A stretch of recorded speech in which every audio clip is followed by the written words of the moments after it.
3월 23일 주일 새벽 아침입니다.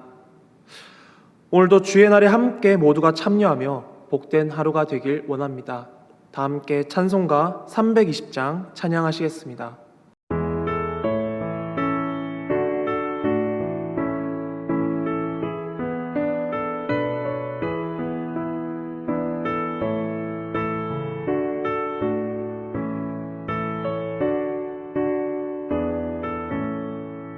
나의 죄를 정케 하사 주의 일꾼 삼으신 구세주의 넓은 사랑 항상 찬송합니다.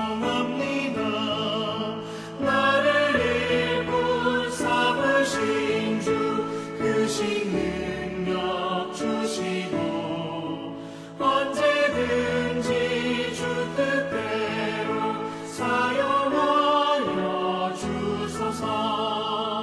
내게 부어주시려고 은혜에 위하신 주 주의 은혜 채워주사 능력 있게 하소서.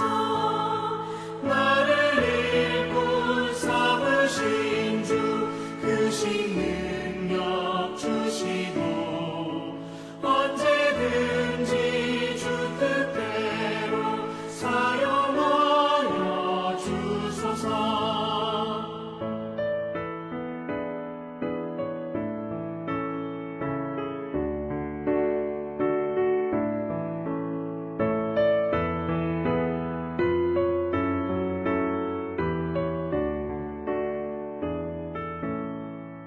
죄의 짐을 풀어주신 주의 능력 크도다.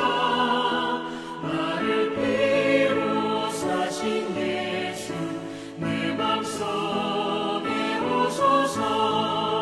나를 일꾼 삼으신 주 크신 능력 주시고 언제든지 주 뜻대로 사용하여 주소서. 주여 내게 성령으로 충만하게 채우사 생명수가 강물처럼 흐르게 하옵소서. 나를 일꾼 삼으신 주 크신 능력 주시고 언제든지 주 뜻대로 사용하여 주소서. 아멘.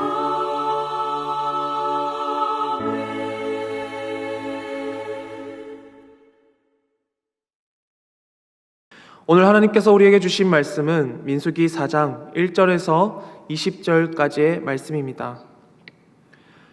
또 여호와께서 모세와 아론에게 말씀하여 이르시되 레위 자손 중에서 고핫 자손을 그들의 종족과 조상의 가문에 따라 집계할지니 곧 30세 이상으로 50세까지 회막의 일을 하기 위하여 그 역사에 참가할 만한 모든 자를 계수하라. 고핫 자손이 회막 안의 지성물에 대하여 할 일은 이러하니라. 진영이 전진할 때 아론과 그의 아들들이 들어가서 칸 막는 휘장을 걷어 증거궤를 덮고 그 위를 해달의 가죽으로 덮고 그 위에 순청색 보자기를 덮은 후에 그 채를 깨고 진설병에 상의 청색 보자기를 펴고 대접들과 숟가락들과 주발들과 붓는 잔들을 그 위에 두고 또 항상 진설하는 떡을 그 위에 두고 홍색 보자기를 그 위에 펴고 그것을 해달의 가죽 덮개로 덮은 후에 그 채를 꿰고 청색 보자기를 취하여 등잔대와 등잔들과 불 집게들과 불똥 그릇들과 그 쓰는 바 모든 기름 그릇을 덮고 등잔대와 그 모든 기구를 해달의 가죽 덮개 안에 넣어 매는 틀 위에 두고 금제단 위에 청색 보자기를 펴고 해달의 가죽 덮개로 덮고 그 채를 꿰고 성소에서 봉사하는 데에 쓰는 모든 기구를 취하여 청색 보자기에 싸서 해달의 가죽 덮개로 덮어 매는 틀 위에 두고 제단의 재를 버리고 그 제단 위에 자색 보자기를 펴고 봉사하는 데에 쓰는 모든 기구 곧 불 옮기는 그릇들과 고기 갈고리들과 부삽들과 대야들과 제단의 모든 기구를 두고 해달의 가죽 덮개를 그 위에 덮고 그 채를 깰 것이며 진영을 떠날 때 아론과 그의 아들들이 성소와 성소의 모든 기구 덮는 일을 마치거든 고앗 자손들이 와서 맬 것이니라. 그러나 성물은 만지지 말라. 그들이 죽으리라. 회막 물건 중에서 이것들은 고앗 자손이 맬 것이며 제사장 아론의 아들 엘르아살이 맡을 것은 등류와 태우는 향과 항상 드리는 소제물과 관유이며 또 장막 전체와 그 중에 있는 모든 것과 성소와 그 모든 기구니라. 여호와께서 또 모세와 아론에게 말씀하여 이르시되 너희는 고앗 자손의 족 지파를 레위인 중에서 끊어지게 하지 말지니 그들이 지성물에 접근할 때에 그들의 생명을 보존하고 죽지 않게 하기 위하여 이같이 하라. 아론과 그의 아들들이 들어가서 각 사람에게 그가 할 일과 그가 맬 것을 지휘하게 할지니라. 그들은 잠시라도 들어가서 성소를 보지 말라. 그들이 죽으리라. 아멘. 하나님께서 우리에게 어떠한 일을 맡기시는 것과 어떠한 일을 감당하게 하시는 것은 참으로 감사한 일입니다. 그러나 이 일들은 결코 쉬운 것이 아님을 너무나도 잘 알고 있죠. 이 길은 고난의 길이며 좁은 길이며 현저히 협소한 길임을 우리는 너무나도 잘 알고 있습니다. 그리고 그 길을 갈 때 고통과 고난과 아픔 그리고 눈물이 수반된다는 것을 너무나도 잘 알고 있습니다. 오늘 본문 말씀은 이스라엘 백성들의 처음 태어난 자를 대신하여 레위인들을 장자로 대신을 하였고 속전 이후에 그들이 성소에서 섬기는 방법에 대한 가르침이 등장하게 됩니다. 앞에서는 혈통에 따라서 그 게르손 그리고 고핫, 무라리 자손의 순서로 진행된 반면에 오늘 중간 둘째 아들인 고핫 자손이 바로 이 성물을 운반하는 그러한 담당을 하게 됩니다. 2절에서 4절 말씀을 읽습니다. 레위 자손 중에서 고핫 자손을 그들의 종족과 조상의 가문에 따라 집계할지니 곧 30세 이상으로 50세까지 회막의 일을 하기 위하여 그 역사에 참가할 만한 모든 자를 계수하라. 고핫 자손이 회막 안에 지성물에 대하여 할 일은 이러하니라. 레위 지파 중에 그 둘째 아들인 고핫 자손의 임무가 주어지게 됩니다. 성막과 진영이 이동할 때 지켜야 할 운반법이 제시가 되고 있는데요. 우선 직무를 위한 연령 제한이 제시가 됩니다. 바로 30세에서 50세 사이만 그 성막에 있는 성물을 운반할 수가 있었습니다. 왜 그랬을까요? 이후 말씀에서 25세 이상의 레위인들을 소집한 것은 견습생으로 오늘날로 말하자면 인턴입니다. 앞서 행했던 선배들의 그 사역을 잘 보고 그것을 배우는 기간을 두기 위한 것으로 여겨집니다. 건강한 몸과 왕성한 체력이 요구되는 그 성막 직무에 20세는 경험이 부족해 보이고 60세는 육신이 연약하여 잘 감당하지 못하기 때문에 바로 제외된 것으로 보여집니다. 고핫 자손이 회막 안의 지성물에 대해 할 일에 대한 설명은 바로 이 제사장의 일에 대해서 먼저 설명이 시작됩니다. 이스라엘 백성들이 이 진영을 이동하려면 우선 성막을 걷어야 하는데요. 이때 아론과 그의 아들들, 즉 제사장들이 성물을 덮는 역할을 감당을 해야 했습니다. 성막 안에 비치된 핵심 기물들을 옮기는 일에 고핫 자손들을 택하셨는데요. 법궤와 진설상, 그리고 등잔대, 향단, 놋제단, 그리고 물두멍이 있습니다. 법궤는 바로 증거궤로 그 안에 증거판이라는 그렇게 불리는 십계명 두 돌판이 있습니다. 이 십계명은 어떤 것입니까? 바로 시내산에서 모세가 하나님께 받은 두 돌판입니다. 이스라엘 백성들이 하나님의 말씀을 지키기 위하여, 그리고 하나님의 약속, 그리고 그 하나님의 명령을 지키기 위하여 만들어진 두 돌판이 바로 이 증거궤 안에 들어 있습니다. 그리고 증거궤 위에 바로 속죄소가 있는데요. 그 속죄소 사이에 금판을 발등 삼아 하나님께서 앉아 계십니다. 그리고 그곳에서 이스라엘 자손을 위하여 모든 일을 하나님께서 일러주신다고 말씀을 하셨어요. 구름 기둥이 움직일 때 이스라엘 진영과 이 성막도 함께 이동을 해야 했습니다. 이때 고앗 자손은 가장 중요한 법궤의 운반책을 맡게 되었습니다. 성막 안에는 어떤 물건들이 있었고 어떻게 덮어서 옮겨야 했는지 우리가 한번 보도록 하겠습니다. 고앗 자손들이 법궤를 들기 전에 먼저 제사장들이 몇 겹의 덮개로 법궤를 덮는데요. 우선 지성소 휘장, 지성소에는 휘장이 있었습니다. 그 휘장을 가지고 덮었고 이어서 해달의 가죽과 순청색 보자기로 한 번 더 덮게 됩니다. 유대 전승에 따르면 이 지성소의 휘장은 꽤 무게가 나갔다고 합니다. 그렇다면 법궤 자체도 금으로 이루어져 있는 그 법궤도 이 휘장과 함께, 성소의 휘장과 함께 옮겼을 것으로 추정이 된다면 그 무게는 아마 어마어마했을 것으로 추정이 됩니다. 고앗 자손이 하나님의 거룩한 일을 감당하기 위해서는 이 무거운 것을 지고 옮겨야 된다는 사명을 가지고 있었습니다. 법궤를 3중으로 덮은 것은 아무도 그 법궤를 만지거나 보지 못하게 하는 장치였습니다. 후에 이제 진설상을 포장하게 되는데요. 청색 보자기를 펴서 먼저 덮습니다. 그 위에 진설상의 여러 부속 비품들인 대접, 숟가락, 주발 붓는 그리고 잔들을 놓은 뒤 다시 이것을 홍색 보자기로 덮는데요. 마지막으로 해달 가죽 덮개로 한 번 더 덮습니다. 이렇게 2중, 3중으로 포장을 합니다. 이어서 등잔대 운반법인데요. 먼저 청색 보자기로 등잔대와 여러 부속 비품들, 그 안에는 불집게, 불똥그릇, 그리고 기름 그릇을 함께 싸요.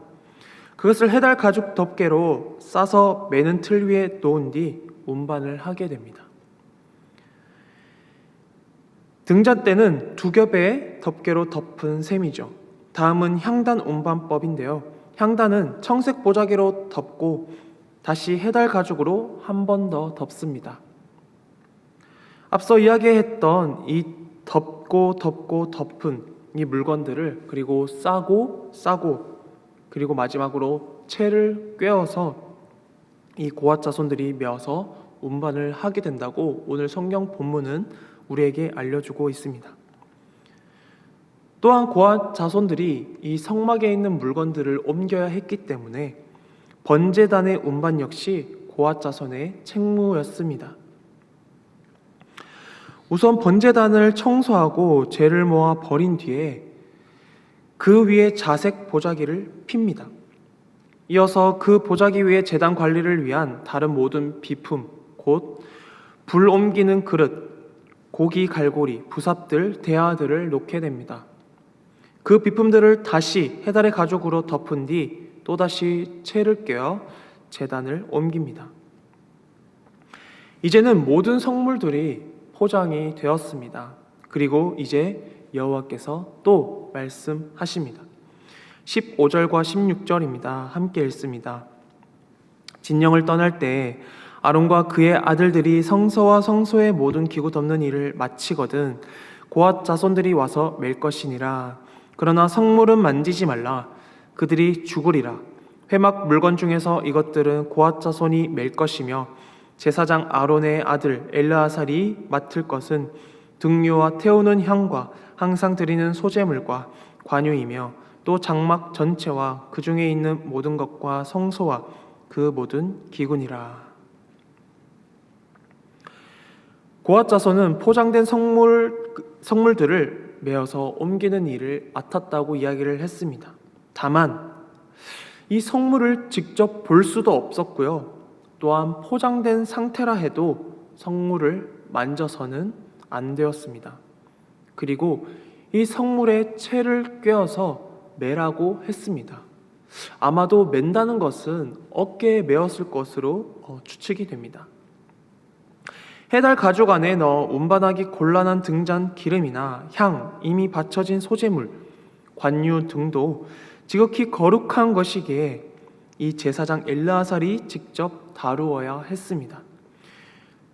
그렇다면 이처럼 고앗 자손이 하는 일은 극히 제한적이고 한계가 있는 일이었습니다. 왜냐하면 자칫 성물을 보거나 자칫 성물을 접촉하게 되면 그들은 죽어버리기 때문입니다.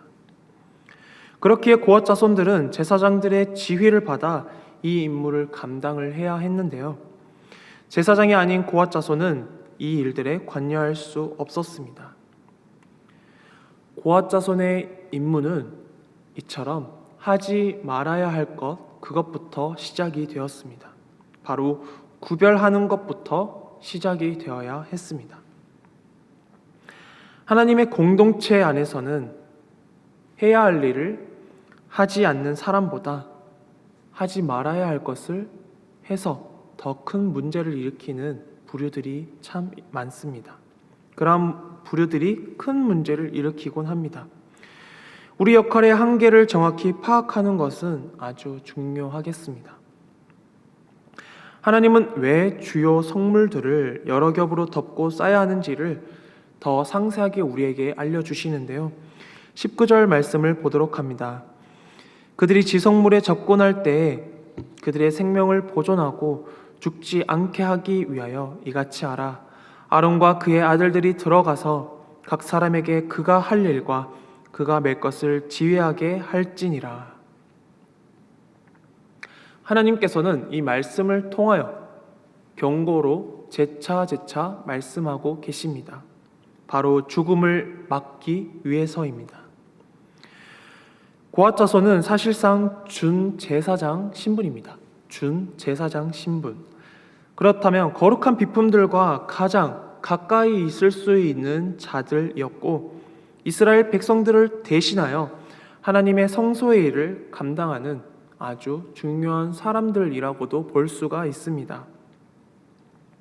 그러나 이러한 막중한 신분에도 불구하고 하나님이 맡기신 그 거룩한 비품을 담당하는 일을 만약에 신중하지 않게 다룬다면 죽음에 이를 수도 있습니다.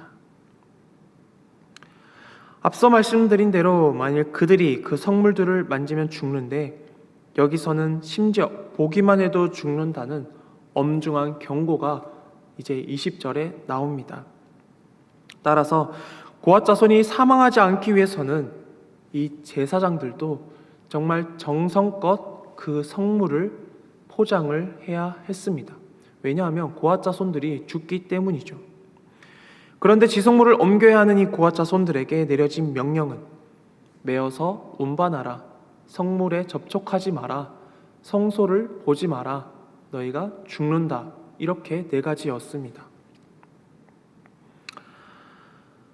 우리에게 들려주는 교훈이 이 4가지 속에 담겨 있습니다. 때로는 우리에게 내려진 사명과 임무가 너무 심플하거나 너무 간단하거나 또한 너무나도 딱딱하게 여겨질 때가 있을 것입니다. 우리가 성경 통독을 할 때에도 바로 어려운 이유는 당시 문화를 잘 몰라서이고 또한 성경에 나오는 이 문체 또한 우리에게 어렵기 때문입니다. 그리고 우리가 보기에는 이 성경 말씀 속에 각 구절들이 별로 의미가 없어 보인다는 말씀이 있다는 것이죠. 이제 성경 통독을 계속 하셨다면 사무엘상 28장쯤 이제 읽고 계실 텐데요. 민수기 말씀을 읽으면서 이런 의문이 드셨을지도 모르겠습니다. 여기에서 말씀하는 각종 지성물을 포장하는 방법을 오늘날 우리가 알아야 할까요? 그러한 의문이 들기도 했을 것입니다. 아니면 그러한 쌓고 깨고를 그냥 물 흐르듯이 그냥 읽으셨던 분들도 계실 것입니다. 그런 것 몰라도 신앙생활 하는데 아무 문제가 되지 않을 것 같은데 이런 말씀을 왜 굳이 성경 안에 하나님께서 기록을 하셨을까요? 그렇다면 이렇게 한번 생각을 한번 해봅시다. 우리에게는 별것 아닌 것처럼 보이는 이 말씀이 고앗 자손들에게는 생명과도 같은 말씀이었기 때문입니다. 하나님께서 말씀을 주신 그 고앗 자손들이 받는 그 마음은 얼마나 신중하고 정성스럽게 받아들여졌을까요? 절대로 함부로 그 말씀을 여길 수 없었습니다. 그들의 목숨이 달려있기 때문이죠. 이 말씀을 모세와 아론이 이스라엘 백성들에게 전할 때 하나님께서는 지성물의 거룩함을 모두에게 알려주셨습니다. 그리고 그것을 운반하는 이 고앗 자손이 생명을 보존하도록 그리고 죽지 않도록 상세히 자세히 설명을 하셨습니다. 하나님의 사랑이 이 말씀 속에 그리고 하나님의 은혜가 담겨 있음을 우리는 다시 한 번 더 확인하게 됩니다. 우리의 사역이 우리의 뜻에 맞지 않아서 소홀히 여길 때도 하나님께서는 자세하게 정밀하게 디테일하게 이미 우리를 위해서 그 안에 계획해 놓으셨음을 우리는 다시 한 번 더 기억하며 나아가길 원합니다. 또 하나 기억해야 할 사실이 있습니다. 민수기 16장쯤에 가면 고앗 자손 고라가 모세와 아론에게 그 권위에 도전하다가 하나님께서 그들을 멸하시는 장면이 등장을 하게 되는데요. 고앗 자손은 오늘 말씀처럼 성물에 가장 가까이 하는 고귀한 사람들이었습니다. 그렇게 위치한 사람들이었지만 그 때문에 자신들을 높이려는 시도를 경계해야만 했습니다. 이것은 중요한 자리에 있을수록 말과 행동을 바로 해야 한다는 것을 우리에게 알려주고 있습니다. 중요한 자리에 있을수록 그리고 높은 자리에 있을수록 위험은 더 커져만 갑니다. 하나님께서 크고 중요한 임무를 우리에게 맡겨주셨다면 그 임무와 사명을 맡은 자는 더욱더 두렵고 떨리는 마음 그리고 그러한 자세로 임해야 합니다. 그런 마음으로 섬기며 자신을 또한 낮출 줄도 알아야 합니다. 그것이 진정 주님께서 우리에게 맡겨주신 생명을 유지하는 길입니다. 고앗 자손들이 이 사역의 한계를 명확하게 지켜야 한다는 사실은 사실상 교회 안에서도 포함되는 내용입니다. 하나님의 선택을 받았고요. 하나님의 거룩한 백성이 된 우리들에게도 적용된다는 것이죠. 저를 포함한 목회자나 혹은 직분자 중에 자신을 높여 어지럽혀서는 안 된다는 것입니다. 하나님의 이름과 권위를 쉽게 여기고 그것을 나타내려고 하면 더욱더 안 된다는 것이죠. 하나님의 이름과 권위를 쉽게 여겨서는 안 됩니다. 예수님께서 이 땅에 오셨을 때 공생의 기간 중에 수많은 이적과 기적들을 사람들과 제자들에게 보이셨을 때 그 제자들이 한 행동을 기억하십니까? 바로 예수님께서 이스라엘을 구원하실 메시아임을 알고 있었습니다. 그리고 왕이 될 것을 알고 있었습니다. 그렇지만 예수님께서는 그 이스라엘의 왕, 힘 있는 왕이 되는 것이 아니라 우리의 왕이 되심을 알고 있었습니다. 그러나 제자들은 다르게 생각을 했었어요. 그 제자들은 예수님께서 이 힘이 있고 권위가 있고 능력이 있는 그것으로 말미암아 자신들은 한 자리를 더 받으려고 노력을 했습니다. 그랬을 때 예수님께서는 제자들을 어떻게 대하셨나요? 바로 책망을 하셨습니다. 그러한 태도를 보시고 예수님께서는 우리를 책망하실지도 모르겠습니다. 우리의 주인은 주님이시고 교회 또한 주인도 주님이십니다. 교회의 머리가 예수 그리스도이시기 때문입니다. 우리는 청지기로서 맡은 사역을 잘 감당해야 합니다. 이제 말씀을 마무리하겠습니다. 하나님께서 고아 자손들을 택하시고 성소 옮기는 일에 30세부터 50세까지 나이 제한을 두셨어요. 우리가 하나님의 일을 용기와 열정만 있다고 해서 할 수 있는 일이 아닙니다. 하나님의 일은 단순한 육체적 힘만이 아니라 성숙한 신앙과 그리고 풍부한 경험 그리고 인격과 지식까지 갖춘 그러한 자들이 할 수 있습니다. 20세 이상으로 전쟁에 나가서 싸우는 것보다 우리의 신앙을 지키는 일이 더욱더 어렵다는 것을 우리는 너무나도 잘 알고 있습니다. 우리는 하나님의 일을 감당하라고 세상에서 부르심 받은 그리스도인들입니다. 우리가 하나님의 일을 잘 감당을 하려면 말씀과 기도로 단련한 성숙한 신앙과 그러한 인격을 가지고 하나님의 말씀대로, 하나님의 방법대로, 하나님이 약속하신 그 일대로 우리는 행해야 하겠습니다. 또한 아무리 힘들어도 낙심하지 말고 끝까지 견디며 하나님의 일을 충성스럽게 감당함으로 우리 모두가 그 축복의 자리에 이르는 모든 성도님들이 되길 소망합니다. 사랑과 은혜가 충만하신 우리 하나님 아버지, 오늘도 우리에게 귀한 말씀을 허락하셨고 하나님의 거룩한 일을 맡겨주신 은혜를 깊이 깨닫게 하심에 감사드립니다. 고아 자손들에게 맡기셨던 성소의 사명처럼 우리도 교회와 가정, 직장과 삶의 자리에서 맡기신 일이 있음을 고백합니다. 그 사명이 때로는 무겁고 때로는 좁고 험난한 길처럼 느껴질지라도 주님의 뜻에 따라 맡겨주신 일인 줄 우리가 알고 두렵고 떨리는 마음으로 감당하게 하옵소서. 하나님, 우리가 맡은 자리를 가볍게 여기지 않게 하시고 자신의 위치를 높이려 하거나 해야 할 일을 한계를 넘어 교만해지거나 하나님의 질서를 어지럽히는 자가 되지 않게 도와주옵소서. 항상 말씀과 기도로 우리 자신을 단련하게 하시고 겸손히, 더 신실히, 더 충성스럽게 주님 앞에 서게 인도하옵소서. 우리의 사역과 봉사가 사람에게 보이기 위함이 아니라 오직 주님의 거룩한 뜻을 이루기 위한 것임을 잊지 않게 하시고 주님의 이름을 높이며 교회의 주인 되신 주님만을 의지하는 자들이 되게 하옵소서. 때로는 우리에게 맡기신 일이 반복적이고 의미 없어 보이고 고되고 힘들 때도 있습니다. 그러나 이 일 속에서 우리를 향하신 주님의 사랑과 생명을 살리는 계획이 담겨 있음을 오늘 말씀을 통해 깨닫게 하옵소서.